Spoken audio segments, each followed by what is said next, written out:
și patine și ne cheamă afară.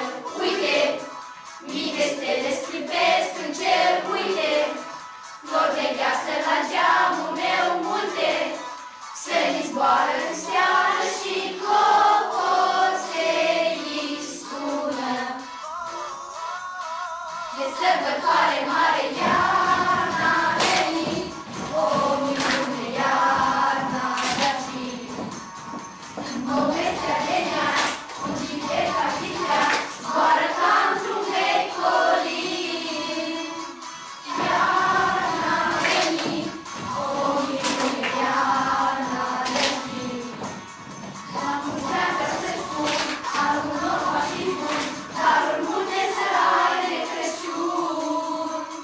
Cântăm, iar la albă refrenul său cântă, toată lumea frumoasă jur vântul, cer nefus de bătase și dragostei ne aduce vise, se previn pe panouri mari vise, împliniri și speranțe sunt scrise, în povestea de iarnă ca în gândurile noastre.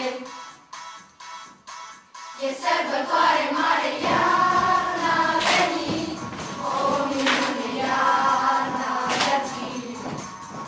În povestea de neam, fugite ca chitrea, zboară ca într-un vecolin. Iarna a venit, o minune iarna de-a fi. La mulți ani vreau să-ți spun, anul nou va fi bun, dar multe să ai de Crăciun.